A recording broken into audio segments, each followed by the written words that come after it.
Ini kan kemarin kan udah aku share ya jurnalnya, udah kalian baca juga kan. Jadi ini aku ringkas saja pokoknya tentang lama waktu penyediaan rekam medis pasien rawat jalan klinik kandungan di RSUD Tebet.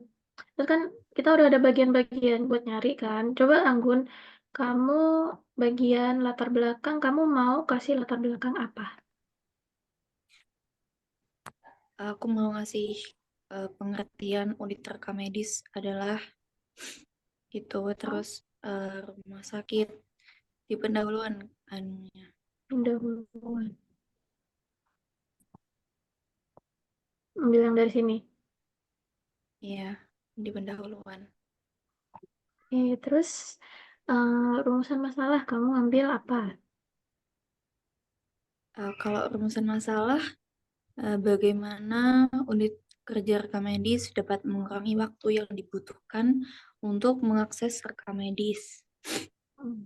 Terus, sama apa saja sih tantangannya untuk agar kita bisa menyediakan dokumen rekam medis dengan waktu yang ideal sesuai standar. oke, ngambil dari sininya lah ya. Judulnya ini kan Iya, tentang lama sesuai waktu itu. masalah. Iya, tentang lama waktunya. Terus, bagian bab Tujuan, 2. Apa tujuan? nah, Tujuan?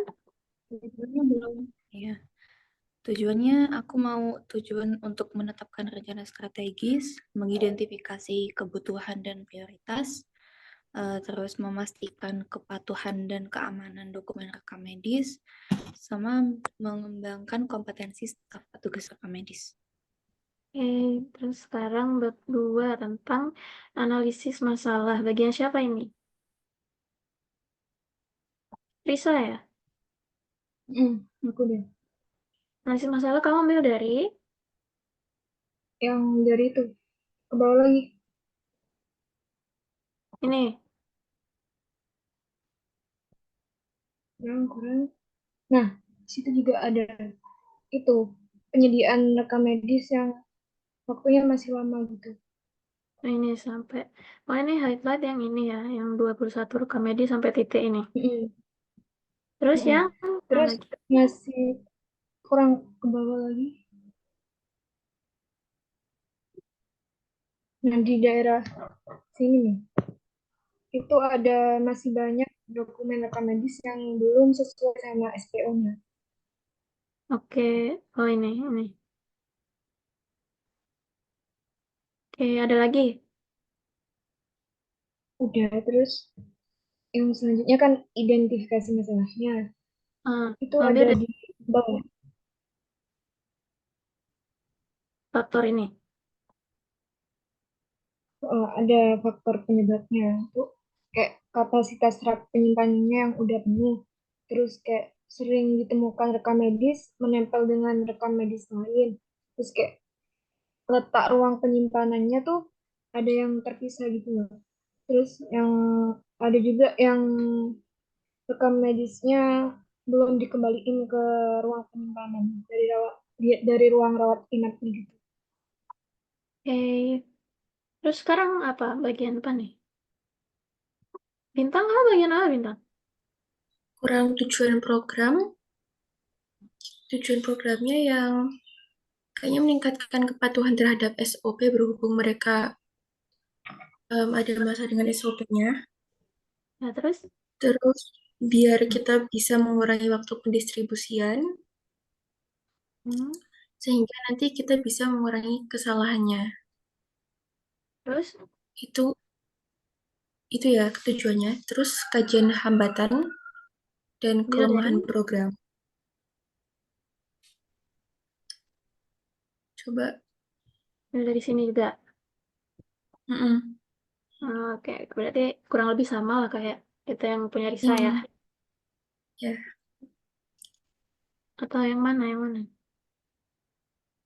udah sama sih. Terus lanjut yang susunan tabulasi nanti kita ngerancang POA-nya.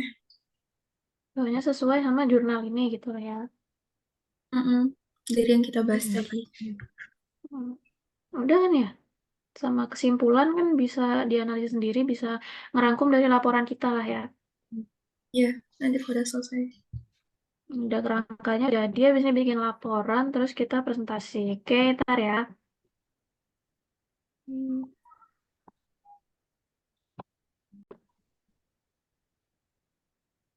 Assalamualaikum warahmatullahi wabarakatuh. Yang terhormat Ibu Dinia Khalidah SSD SGZ MPH, izinkan kelompok kami yang terdiri dari saya sendiri, Sasmita Bintang Mutadi, dan teman saya, Kalista Anggun Elsa Hadi, Lydia Aulia Puabusa, dan Farisa Nur Salsabila dari kelas 1B untuk mempresentasikan hasil diskusi kami tentang penyusunan plan of action dari tinjauan lama waktu penyedia rekam medis pasien rawat jalan klinik kandungan di RSUD Tebet. Berikut adalah susunan tabulasi dari POA yang telah kami buat dan akan disampaikan oleh teman saya, Kalista Anggun.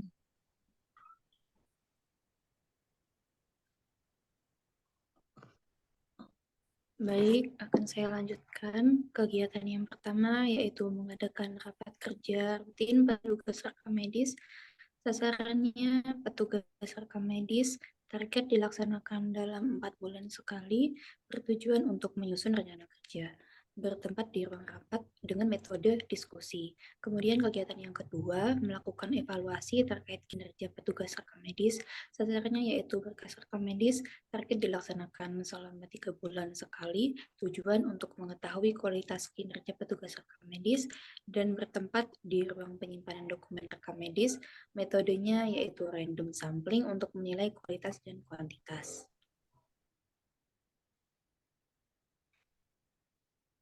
Baik, selanjutnya yaitu kegiatan mengevaluasi SOP yang ada dan memperbaiki jika sudah tidak sesuai. Sasarannya yaitu SOP, waktunya 6 bulan sekali dengan tujuan untuk mencegah ketidaksesuaian antara prosedur yang ada dengan keadaan yang sedang terjadi. Tempatnya di ruang rapat dengan metode diskusi.